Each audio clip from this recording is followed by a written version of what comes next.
আসসালামু আলাইকুম সবাইকে। তো আজকে আমরা এসএসসি ফিজিক্স চ্যাপ্টার 7 এর ময়মনসিংহ বোর্ড 2024 এবং কুমিল্লা বোর্ড 2023 এর দুটি সিকিউ সলভ করব। তো আসো আজকে আমরা প্রথমে ময়মনসিংহ বোর্ড 2024 এর সিকিউটি পড়ে নেই। এখানে কি বলেছে? এখানে বলেছে যে রাফিয়া 15 মিটার তরঙ্গ দৈর্ঘ্যের শব্দ উৎপন্ন করে 10 মিটার পার সেকেন্ড বেগে প্রতিফলকের উল্টো দিকে দৌড়াতে শুরু করলো এবং 0.5 সেকেন্ড পরে প্রতিধ্বনি শুনতে পেল।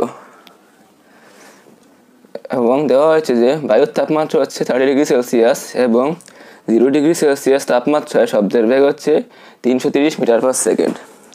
এখন আমাদেরকে কী বের করতে বলেছে? গণকমাস্টার আমাদের বলেছে যে তরঙ্গের কম্পাঙ্ক নির্ণয় করতে। তো কম্পাঙ্কের ক্ষেত্রে আমরা জানি B equals to F lambda. এখানে এফটি হচ্ছে মূলত কম্পাঙ্ক আমাদের, বা লিখতে পারি F lambda equals to V বা F equals to V divided by lambda. কিন্তু এটা বের করার জন্য একটু সমস্যা আছে আমাদের কিন্তু বি জানা নেই, কিন্তু এখানে দেওয়া রয়েছে যে বায়ুর তাপমাত্রা 30 ডিগ্রি সেলসিয়াস। এই 30 ডিগ্রি সেলসিয়াসটাই কিন্তু আমাদের মূলত একটা ক্লু। আমরা এই ক্লুটি ইউজ করে আমরা মূলত এই বি এর মানটি বের করে নিব। বুঝতে পারলা? এখানে লিখতে পারি, এখানে লিখি আমরা এই মানটি পরে আমরা ব্যবহার করব। এখানে কি লিখতে পারি?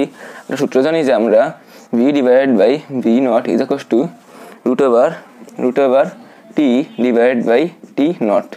এক্ষেত্রে আমরা কি লিখতে পারি? এখানে আমরা টি নট লিখতে পারি টি নট সমান সমান 0 ডিগ্রি সেলসিয়াস সমান সমান 273 কেলভিন। বুঝতে পারলা? এবং টি এর মান দেওয়া হয়েছে 30 ডিগ্রি সেলসিয়াস, লেখা দিয়ে আমরা 273 কেলভিন যোগ 30 ডিগ্রি সেলসিয়াস সমান সমান আসবে 303 কেলভিন। বুঝতে পারলা? 303 কেলভিন এসেছে। এখানে বি নটের মান দেওয়া হয়েছে, বি নট দ্বারা বোঝা হচ্ছে 0 ডিগ্রি সেলসিয়াস তাপমাত্রায় বায়ুতে শব্দের বেগ। বুঝতে পারলা? এটা হচ্ছে 330 মিটার পার সেকেন্ড। আমাদের বের করতে হবে বি এর মানটি। তো আমরা কি করতে পারি? আর গুণন করে দেই B into root over T naught equals to V naught into root over T, বা লিখতে পারি B equals to V naught into root over T divide by root over T naught. বা বি কত আসে? বি ইকুয়ালস টু ভি নটের মান হচ্ছে 330 গুণ রুট ওভার টি এর মান হচ্ছে 303 kelvin divide by root over T নটের মান হচ্ছে 273 কেলভিন। বা বি ইকুয়ালস টু আসবে আমাদের, বি এর মানটি কত আসবে? এটা আসবে হচ্ছে 330 into root over 303 divide by root over 273। এই মানটি আমাদের আসছে 347.659 347.659 মিটার পার সেকেন্ড। এই মানটি কিন্তু আমরা চেয়েছিলাম। এই মানটি হচ্ছে মূলত 30 ডিগ্রি সেলসিয়াস তাপমাত্রায় বায়ুতে শব্দের বেগ। বুঝতে পারলা? এখন আমরা যেহেতু বি এর মানটি বের হয়ে গেছে, তো আমি বাকি অংশটি মুছে দিই। এখন আমাদের মূল কাজে চলে আসো। এখন আমরা এফ এর মানটি বের করতে পারবো খুব সহজে। বা এফ লিখতে পারি equals to P divide by lambda. এখানে বি এর মান হচ্ছে 347.659 এবং উদ্দীপকে কিন্তু আমাদের ল্যামডার মানটি দেওয়া রয়েছে। শব্দের তরঙ্গ দৈর্ঘ্য দেওয়া হচ্ছে 15 সেন্টিমিটার। এটা 15 সেন্টিমিটার হবে মূলত, 15 সেন্টিমিটার। এখানে মিটার লিখেছি কেন আমি? এটা 15 সেন্টিমিটার। বলেছে কি রাফিয়া 15 সেন্টিমিটার তরঙ্গ দৈর্ঘ্যের শব্দ উৎপন্ন করেছিল। এখানে যেহেতু 15 সেন্টিমিটার আছে, আমরা এটিকে মিটার এককে নিয়ে যাব। তো মিটার নিলে আসবে হচ্ছে 0.1515 মিটার। বুঝতে পারলে? এই মানটি আমরা লিখি, বা এফ ইকুয়ালস টু আসবে 348.659 ডিভাইড বাই 0.15। এই মানটি আসবে আমাদের 2317.729 হার্জ। কম্পাঙ্ক আকার হচ্ছে হার্জ। এটা একটু সুন্দর করে লিখি, 2317.729। এটা হচ্ছে আমাদের হার্জ। বুঝতে পারলে? এটা কিন্তু আমাদের বলা হয়েছিল। অতএব তরঙ্গটির কম্পাঙ্ক হচ্ছে 2317.729 হার্জ। বুঝতে পারলা? আমাদের কিন্তু গণক প্রশ্নের সমাধান হয়ে গিয়েছে। তো গণংটি আমরা মুছে নেই। এখন আমরা গণংটি সলভ করব।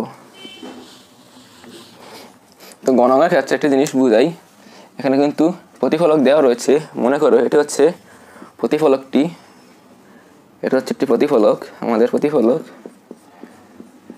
মনে করো এটাকে, এটা হচ্ছে প্রতিফলক মনে করলাম এটাকে আমরা এক্ষেত্রে। এবং এটি হচ্ছে এস মিটার দূরত্ব এবং এটি হচ্ছে এক্স মিটার দূরত্ব, এক্স মিটার কেন লিখলাম, কারণ রাফিয়া কিন্তু 10 মিটার পার সেকেন্ড বেগে শব্দ উৎপন্ন করার সাথে সাথে 10 মিটার পার সেকেন্ড বেগে প্রতিফলকের উল্টো দিকে, অতএব এটা হচ্ছে প্রতিফলক উল্টো দিক হচ্ছে বিপরীত দিকটি, উল্টো দিকে দৌড়াতে শুরু করলো এবং 0.5 সেকেন্ড পর প্রতিধ্বনি শুনতে পেলো। অতএব এক্ষেত্রে আমাদের কিন্তু উৎস থেকে প্রতিফলকের বিপরীতে, উৎস থেকে প্রতিফলকের বিপরীতে রাফিয়ার দূরত্ব বের করব। প্রতিফলকের বিপরীতে রাফিয়ার দূরত্ব কি রাখতে পারি আমরা, যে এস ইজ ইকুয়াল টু, যেহেতু সমবেগে চলছে এটা এস এর বদলে আমরা এক্স লিখি, ইজ ইকুয়াল টু ভিটি যেহেতু সমবেগে চলছে, এখানে ভি এর মান হচ্ছে 10 মিটার পার সেকেন্ড, যেহেতু 10 মিটার পার সেকেন্ড বেগে দৌড়ানো শুরু করছে, এবং টি এর মান হচ্ছে 0.5 সেকেন্ড। কেন 0.5 সেকেন্ড? কারণ প্রতিফলকের উল্টো দিকে দৌড়াতে শুরু করার সাথে সাথে কিন্তু 0.5 সেকেন্ড পর প্রতিধ্বনি শুনতে পেয়েছিল। এক্ষেত্রে 10 × 0.5 দাও, এটা আসবে আমাদের হচ্ছে 5 মিটার। এই 5 মিটারটি হচ্ছে মূলত আমাদের মান। এখন আমরা ক্লাস করতে পারি, আমরা এখন কিন্তু এক্স এর মানটি পেয়ে গেছি এবং আমাদের কাছে কিন্তু এস এর মানটি রয়েছে। অতএব আমরা এখন লিখবো যে আমরা এখন মূলত এস এর মানটি বের করবো। লিখতে পারি যে 2s প্লাস এক্স, যেহেতু প্লাস হবে কেন, যেহেতু এস মিটার অতিক্রম করেছে প্লাস এক্স মিটার অতিক্রম করবে, এজন্য আমরা 2s প্লাস এক্স লিখলাম। এই যে লিখতে পারবো আমরা ভিটি বা 2s is equal to VT minus X বা S is equal to VT minus X divide by 2।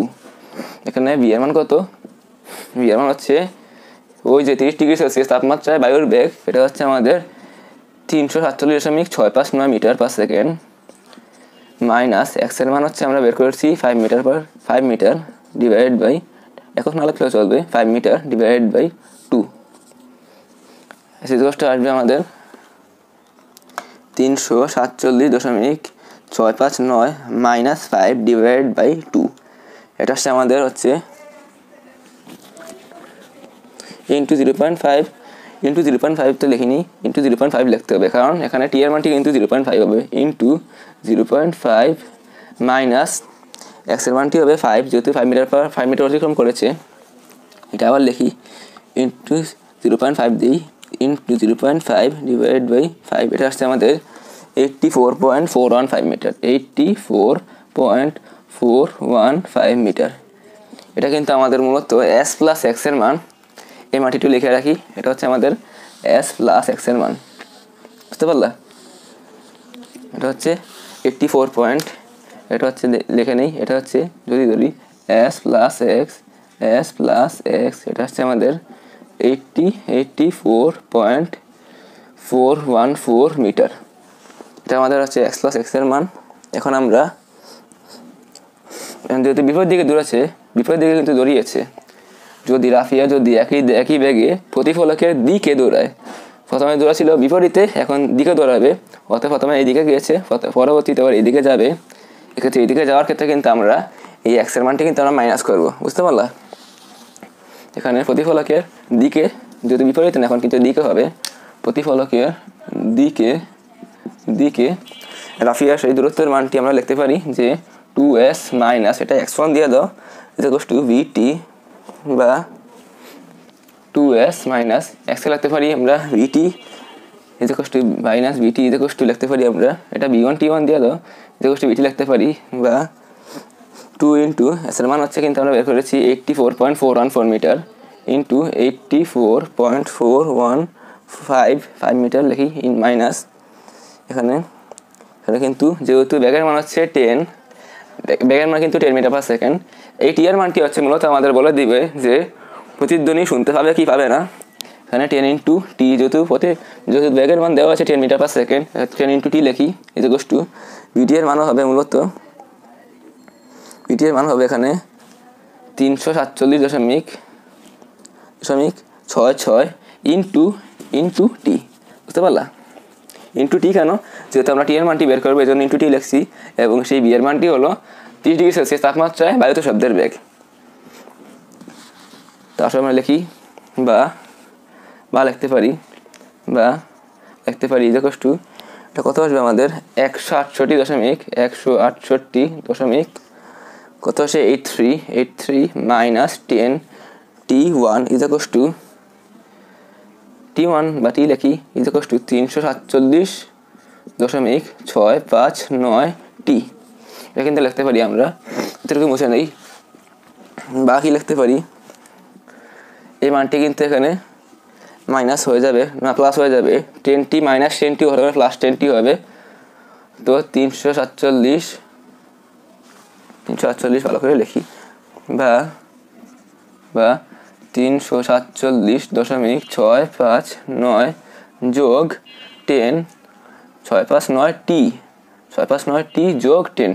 যোগ 10t ইকুয়ালস টু আসবে আমাদের 168.83, বা এটা আসবে 357.659t ইকুয়ালস টু আসবে আমাদের 168.33 হবে 83, বা এটা জাস্ট ভাগ করে দেওয়া ডান দিকে নিয়ে টি ইকুয়ালস টু আসবে 168.83 divide by 357.659।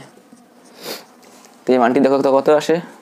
T equals to আসবে আমাদের 168.83 ডিভাইড বাই 357.659। এটি আসছে আমাদের 0.0472 সেকেন্ড। আমরা কিন্তু জানি যে শব্দানুভূতির স্থায়িত্ব কাল হচ্ছে 0.1 সেকেন্ড। যেহেতু এই মানটি 0.1 সেকেন্ডের চেয়ে বেশি এসেছে, অতএব আমরা বলতে পারি যে অতএব শব্দের প্রতিধ্বনি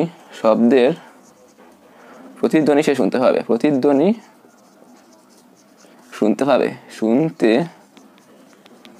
পাবে। অতএব বলেছিল কি, রাশিয়া যদি একই বেগে প্রতিফলকের দিকে দৌড়ায় তাহলে সে প্রতিধ্বনি শুনতে পাবে কিনা, অতএব সে শব্দের প্রতিধ্বনি শুনতে পাবে। তা আমাদের কিন্তু নোটটি সমাধান হয়ে গিয়েছে। তো একটু অপেক্ষা করো, আমি কুমিল্লা বোর্ড 2023-এর সিকিউরিটি এর মধ্যে একটু লিখে নিই। তো আমরা কিন্তু কুমিল্লা বোর্ড 2023 সিকিউরিটি লিখে ফেলেছি। এখানে খেয়াল করো, দৃশ্যকল্প 1-এর মধ্যে এবি একটি তরঙ্গ দৈর্ঘ্য দেওয়া রয়েছে। এখানে 3টি তরঙ্গ দৈর্ঘ্য রয়েছে। খেয়াল করো, এটি হচ্ছে একটি তরঙ্গ দৈর্ঘ্য, এটি হচ্ছে আরেকটি তরঙ্গ দৈর্ঘ্য, এবং এটি হচ্ছে আরেকটি তরঙ্গ দৈর্ঘ্য। তরঙ্গ দৈর্ঘ্য মানে কি? এখানে মনে করো এটি একটি রেখা। এখানে যদি এটি শুধু একটি ঢেউ খায় তাহলে হচ্ছে এটি অর্ধ তরঙ্গ, যদি আরেকটি ঢেউ খায় তাহলে এটি হচ্ছে পূর্ণ তরঙ্গ। এখানে একবার এটা হচ্ছে মূলত একটি তরঙ্গ, এটা হচ্ছে পূর্ণ একটি তরঙ্গ, এবং এমন যদি আরেকবার যদি যায় তাহলে সেটি হবে আরেকটি তরঙ্গ। যদি এটি আরেকবার যায় সেটি হচ্ছে আরেকটি তরঙ্গ। এখানে কিন্তু মূলত 3টি তরঙ্গ রয়েছে, এটা হচ্ছে হবে 3 ল্যামডা। বুঝতে পারলা? তো অপরদিকে এটা কিন্তু খেয়াল করো, ওটার মধ্যে কিন্তু সিডি রেখার মধ্যে কিন্তু 4টি তরঙ্গ দৈর্ঘ্য দেওয়া রয়েছে। কিভাবে? খেয়াল করে, এখানে কিন্তু একটি তরঙ্গ, আরেকটি তরঙ্গ এবং আরেকটি তরঙ্গ। একটু ভালো করে বুঝাই, এটি হচ্ছে একটি তরঙ্গ, এটি হচ্ছে আরেকটি তরঙ্গ, এটি হচ্ছে আরেকটি তরঙ্গ, এবং এটি হচ্ছে চতুর্থ তরঙ্গ। বুঝতে পারলা? তো অর্থাৎ এটার মধ্যে হচ্ছে 4 ল্যামডা। বুঝতে পারলা? তো আমরা কিন্তু এটাই লিখব। গণমের সাথে বলেছে, গণটি লিখে নিচ্ছি, গণটি একটু জায়গা কম দেখে পরবর্তীতে লিখবো আর কি। তো এখানে যেহেতু দেওয়া হয়েছে, এখানে কিন্তু দেওয়া রয়েছে যে এবি সমান সিডি। উদ্দীপকের মধ্যে খেয়াল করে, এটা কিন্তু দেওয়া রয়েছে যে এবি সমান সিডি। যেহেতু এবি সমান হচ্ছে 3 ল্যামডা সমান সিডি সমান হচ্ছে 4 ল্যামডা। এটা কিন্তু আমরা লিখতে পারি 4 ল্যামডা, এটা কিন্তু আমরা লিখতে পারি আমরা। এখানে ল্যামডা 1 দিয়ে দেবো, ল্যামডা 2 দিয়ে দাও, বা লিখতে পারি আমরা যদি এটা ভাগ করে দেই তাহলে ল্যামডা 1 আসবে equals to 4 lambda 2 divide by 3। এটা কিন্তু আমাদের আসছে ল্যামডা 1-এর মান। বুঝতে পারলা? তো এটা আমরা 1 নং সমীকরণ দিয়ে দিই, হ্যাঁ। তো অতএব আমরা লিখতে পারি প্রথম মাধ্যমের জন্য, আবার প্রথম মাধ্যমের জন্য আমরা কি লিখতে পারি, যে b f1 lambda 1 সমান লিখতে পারি হচ্ছে, সমান লেখা দরকার নেই, এটা 2 নং সমীকরণ দিয়ে দাও, তাহলে পরবর্তীতে আরও সুবিধা হবে, বুঝতে পারলে। এবং দ্বিতীয় মাধ্যমের জন্য লিখতে পারি b2 f2 lambda 2, এটা 3 নং সমীকরণ দিয়ে দাও, 3 নং সমীকরণ দিয়ে দাও। তো এখানে যদি আমরা 1 নংকে 2 নং দ্বারা ভাগ করি, 1 নং ভাগ 2 নং ইমপ্লাইজ দ্যাট কি আসে আমাদের, যে b1 divide by b2 is equal to f1, এটা b1 দাও, f1 lambda 1 divide by f2 lambda 2, বা লিখতে পারি কি b1 এর মান হচ্ছে 300, b1 এর মান হচ্ছে 400, এটা b1 দাও, এটা হচ্ছে b2 দিয়ে দাও। তো 400 বাই 350, 400 ডিভাইড বাই 350 সমান আসবে আমাদের f1 lambda 1 divide by f1 lambda 2, f1 lambda 1 divide by f2 lambda 2 হবে, ডিভাইড বাই f2 lambda 2, এটা কিন্তু লিখতে পারি আমরা। তো এখানে খেয়াল করো, বা দিই আমি একটু, এখানে বা দিলাম, এখানে খেয়াল করো, এখানে কিন্তু lambda 1 এর মান আমরা বের করছি 4 lambda 2 ডিভাইড বাই 3, এখানে কিন্তু lambda 1 এর মান বের করছি 4 lambda 2 ডিভাইড বাই 3। তো এখন lambda 1 এর মানটি আমরা এই মানটির মধ্যে বসিয়ে দিব, যে 400 ডিভাইড বাই, সুন্দর করে লিখে নিতে হবে, 400 divide by 350 equal to 4 into f1 into 4 by 3 into lambda, 4 by 3 into lambda 1 divide by f2 into lambda 2 লিখতে পারি আমরা, যে f2 ল্যামডা 2, বুঝতে পারলাম, f2 ল্যামডা 2 লিখলাম কিন্তু আমরা। তো এখানে মানটি মোছা নেই, সূত্রটি আমরা কিন্তু লিখতে পেরেছি। এখন কিন্তু আমাদের মূল খেলা শুরু হবে। বা লিখতে পারি আমরা, বা কি লিখতে পারি আমরা, যে 400 ডিভাইড বাই 300 এর মধ্যে শূন্য কাটা যায়, তাহলে আসবে 40 ডিভাইড বাই 35, 40 ভাগ 35 সমান কি আসবে আমাদের, যে যদি গুণ করে দাও তাহলে আসবে 4 lambda 1 ডিভাইড বাই 3, এটা এখানে 4 এর সাথে f1 গুণ হয়ে গেছে এবং lambda 1 গুণ হয়ে গেছে, 4 f1 ডিভাইড বাই 4 f2 লিখতে পারি। এখন কিন্তু আবার একটা জিনিস খেয়াল করো, আমরা হয়তো লিখেছিলাম সমীকরণটির মধ্যে যে 3 lambda 1 is equal to 4 lambda 2, বা আমরা লিখেছিলাম যে lambda 1 is equal to 4 by 3 lambda 2, এখানে কিন্তু lambda 1 এর বদলে কিন্তু আমরা 4 বাই 3 lambda 2 লিখবো, আসলে lambda 2 লিখতে পারি আমরা, lambda 2 যদি লিখি তাহলে lambda 2 কাটা চলে যায়, যদি কাটা চলে যায় তাহলে আমরা লিখতে পারি যে আমরা এই লাইনটা আবার একটু লিখি এখানে, যে এটা 400 ডিভাইড 350 লিখি, 400 ডিভাইড বাই 350 সমান আসবে f1 into 4 by 3 lambda 2 divide by f2 into lambda 2, এখানে কিন্তু lambda 2 কাটা চলে যায় এবং 400 শূন্য এবং 350 শূন্য কাটা চলে যায়, তাহলে আমাদের কি আসছে, বা লিখি, বা আসছে হচ্ছে আমাদের 40 ভাগ 35 সমান আসছে আমাদের 4 f1, এখানে 4 গুণ হয়ে যাবে 4 f1 divide by f2, 4 f1 divide by 3 divide by f2, এটা কিন্তু আমাদের আসছে। তো বা লিখতে পারি আমরা, বা লিখি যে 40 ভাগ 35, এটা হচ্ছে আমাদের, যদি গুণ করে দিই আমরা তাহলে আসবে 40 ভাগ 35 সমান 4 f1 ডিভাইড বাই 3, গুণ করে দাও, ভাগ হয়েছে গুণ করে দিলে উল্টে যাবে মানটি, তাহলে এটা আসবে আমাদের হচ্ছে 1 বাই f2। এটি যদি আমরা গুণ করি তাহলে আমাদের কি আসবে, বা যদি গুণ করি যে 40 ডিভাইড বাই 35 সমান আসবে আমাদের 4 f1 এর সাথে 1 গুণ করলে 4 f1ই আসবে এবং f2 এর সাথে 3 গুণ করলে আসবে আমাদের হচ্ছে 3 f2, বুঝতে পারলা। তো বা লিখি, আমরা লিখতে পারি যে যদি আর গুণন করে দিই তাহলে আসবে 35 গুণ 4 f1, এটা আসবে আমাদের 3 6 9 12 140 f1 আসবে 140 F1 সমান সমান আসবে আমাদের 120 F2। এটা কিন্তু আমাদের আসছে। যদি আমাদের এসেই থাকে তাহলে আমরা কিন্তু আবার ভাগ করে দিব। আমাদের কিন্তু F2 এর মানটি লাগবে, বা F2 হবে আমাদের F2 হবে F2 এখানে একটু অস্পষ্ট আসছে। F2 সমান সমান আমাদের হবে যে 140 divide by 120 F2, 140 divide by 140 F1 divide by 120। এখানে কিন্তু যদি 140 শূন্য কেটে দাও, 120 শূন্য কেটে দাও, তাহলে আমাদের কি আসবে? এটা আসবে হচ্ছে F2 সমান সমান আসবে 14 ডিভাইড বাই 12 ইন্টু F1। এটা কিন্তু লিখতে পারি আমরা। এখানে তুমি 4 নং সমীকরণ দিয়ে দাও। 4 নং সমীকরণ দিই। 4 নং সমীকরণ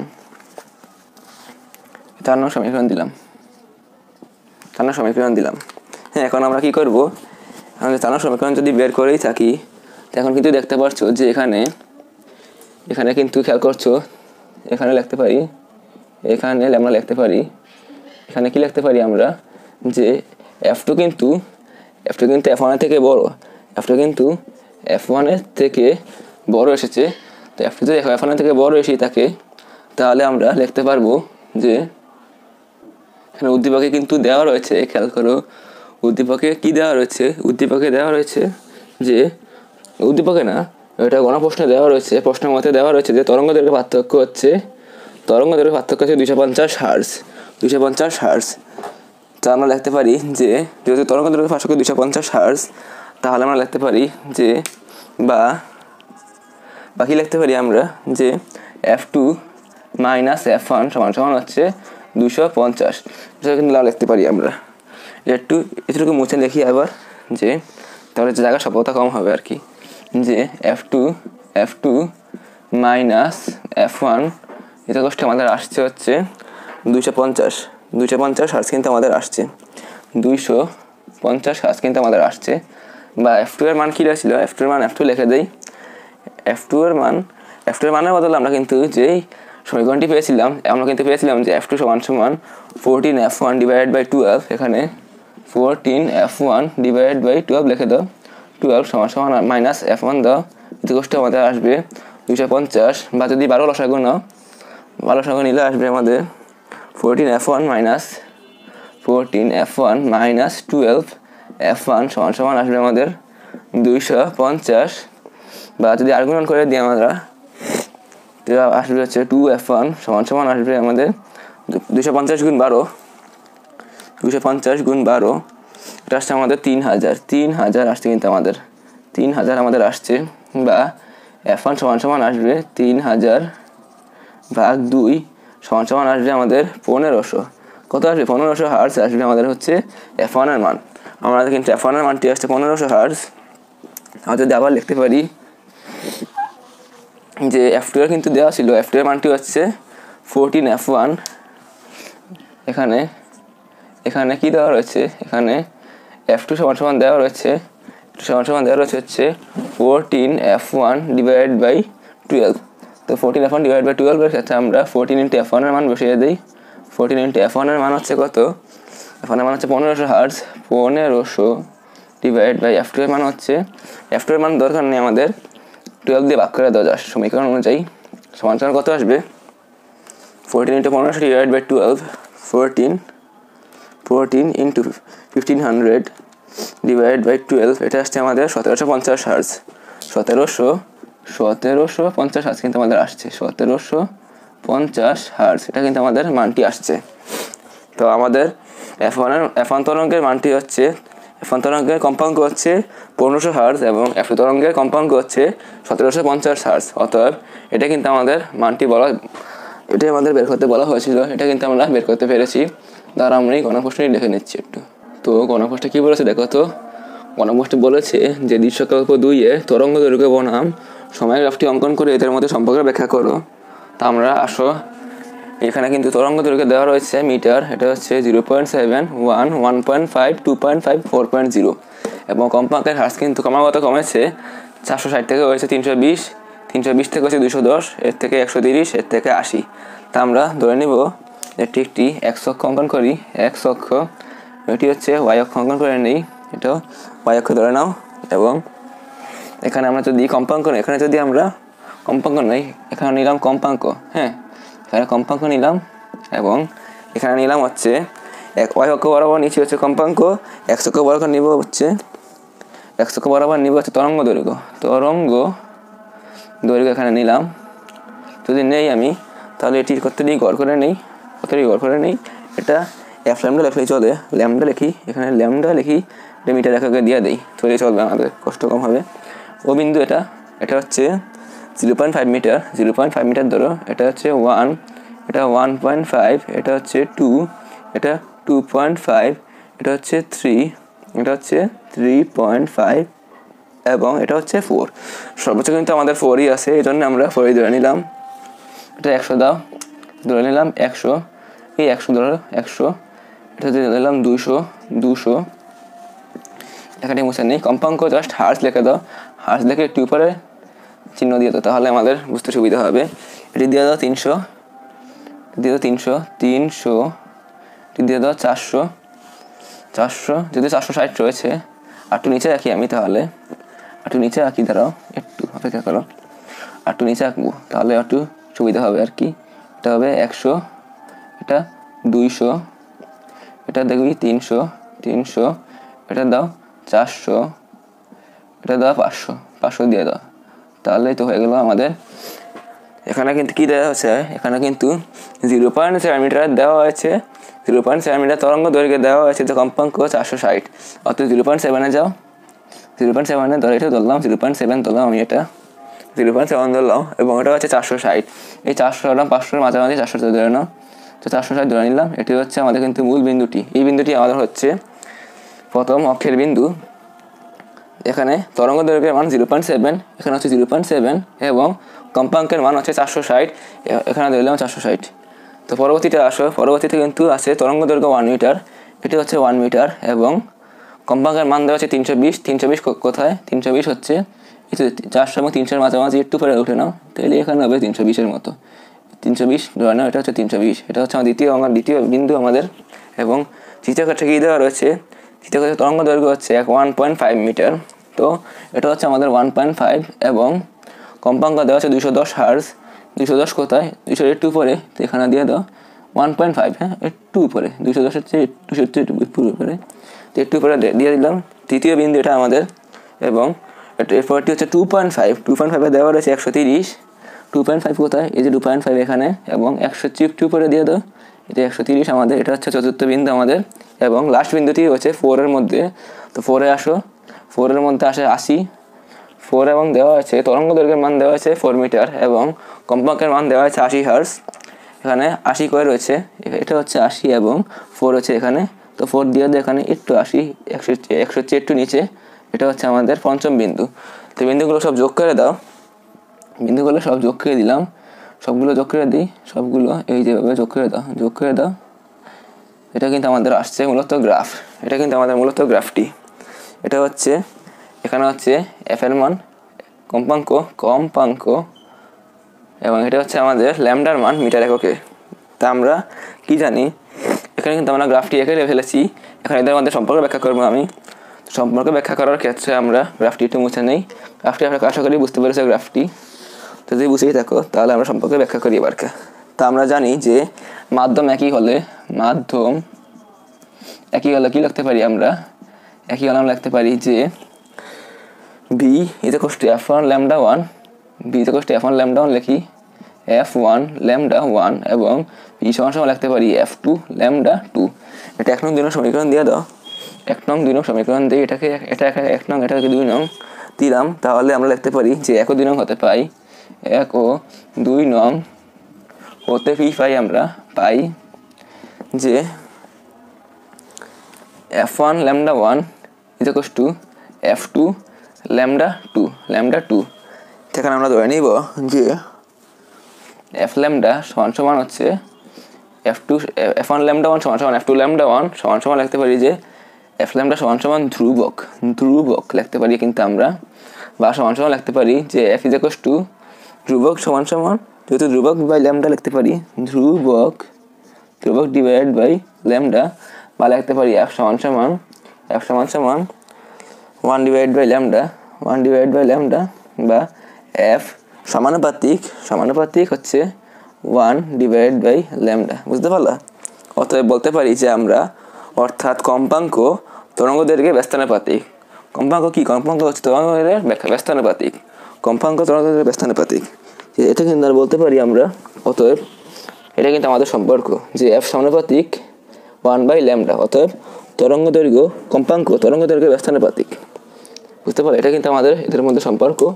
তো আমাদের কিন্তু কুমিল্লা বোর্ড 2023 সিকিউরিটি সলভ হয়ে গিয়েছে। তো আশা করি ভিডিওটি ভালো লেগেছে। আমি আগামী ক্লাসে দুটি সিকিউরিটি সলভিং ক্লাস নিয়ে আসবো। তোমরা ভালো থাকো। আসসালামু আলাইকুম রহমতুল্লাহ।